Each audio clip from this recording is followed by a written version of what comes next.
थानों के माध्यम से उसको डिस्ट्रीब्यूट भी किया जा रहा है। उद्देश्य यही है कि सभी लोगों के साथ हम कैसे इंसाफ करा सकें मैक्सिमम। ये तो बधाई का पात्र है। नए भारत के नए कानून जो आज हुए हैं, ये हम लोगों के लिए गौरव की बात है। काफ़ी महिलाओं को न्याय मिलेगा जो गलतफहमी में ही अपने इज्जत आबरू को लगा देते थे, क्योंकि कानून तो बन जाता है पर कानून को चलाने वाले लोग अगर इस पे अमल करेंगे तब ये अच्छा चलेगा। देखिए, लोगों में बहुत उत्साह है। आज के दिन औपनिवेशिक कानून जो पुराने 1860 के आसपास के कमेटीज़ के माध्यम से बनाए गए कानून जो भी हम लोगों को पर एक प्रकार से लागू थे, इस देश के संविधान के लागू हो जाने के बाद बहुत सारे कानून बने संविधान के अनुपालन में, संविधान की मूल भावना के हिसाब से, परंतु कहीं ना कहीं ये पक्ष इग्नोर्ड रहा।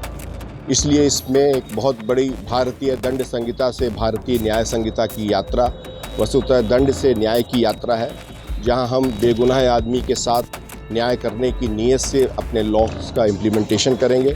और जो प्राविधान, चाहे वो 0 FIR का हो, चाहे महिलाओं और बच्चियों के साथ होने वाले अपराध में कठोरता का, या संगठित अपराध को पहली बार कानूनी एक पक्ष प्रस्तुत रखने का, ये सारी चीज़ें जिस तरीके से व्यवस्थित रूप से की गई हैं, वो आम आदमियों के, आम व्यक्तियों के, ख़ास तौर से पुरुष और महिला सभी वर्गों के वो एक समत्व दृष्टि देने के साथ साथ एक प्रभावी वैधानिक कार्रवाई सुनिश्चित हो, उसके लिए किए गए हैं। उसके जो भी हमारे पास पैम्फलेट्स से जो भी दिशा निर्देश आए हैं, वो सभी जन सामान्य को प्रत्येक थानों में, रेंज के सभी थानों के माध्यम से उसको डिस्ट्रीब्यूट भी किया जा रहा है। उद्देश्य यही है कि सभी लोगों के साथ हम कैसे इंसाफ करा सकें मैक्सिमम, और जिसके लिए जो ये कानून लागू किए गए हैं, ये संविधान की उस मूल भावना के अनुपालन में हम उसको और प्रभावी तरह से क्रियान्वित करें, उसके लिए हम लोग संकल्पित होकर काम करेंगे। पुलिसकर्मियों को ट्रेनिंग दी जाएगी इसके बारे में? सभी पुलिसकर्मियों को इसमें ट्रेनिंग कराई गई है।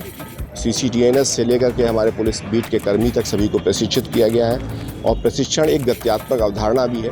बुनियादी प्रशिक्षण हो गया है।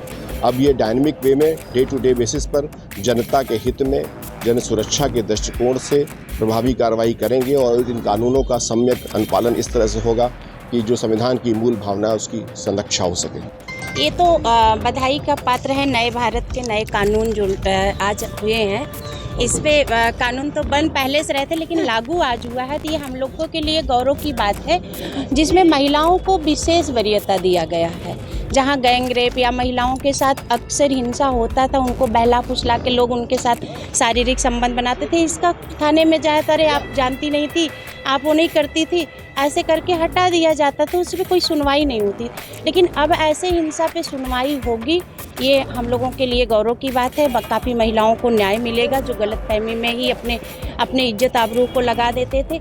अब ये देखना है कि थाने से कितना लागू होता है, क्योंकि कानून तो बन जाता है पर कानून को चलाने वाले लोग अगर इस पे अमल करेंगे तब ये अच्छा चलेगा। ये ज़्यादा से ज़्यादा सुरक्षित होना चाहिए। कानून तो लागू लग जाती है लेकिन उसके पालन लोग नहीं करते हैं, तो ये पालन होना चाहिए। धन्यवाद। जिस तरह आपको यहाँ बुलाया था कि क्या अजी साहब ने खुद आपको अवगत कराया इसके बारे में, तो बहुत बहुत धन्यवाद। तो आगे क्या रहेगा? जिस तरह से महिलाओं को दिक्कत होती थी, जी तो पूरा लाभ मिलेगा उनको? जी जी जी, उम्मीद यही करते हैं हम लोग, यही होना ही चाहिए। तो थाने में जाते थे, आपको सुनवाई नहीं होती थी, जी क्या लगा आपको? जी, अब होना चाहिए, अब होगा। क्या नाम आपका है? निशा खान। सब्सक्राइब करें आपका अपना चैनल न्यूज़ टाइम नेशन, और हर खबर सबसे पहले पाने के लिए बेल आइकॉन जरूर दबाएं। और हाँ, खबरें पसंद आ जाएं तो लाइक और शेयर करना ना भूलें।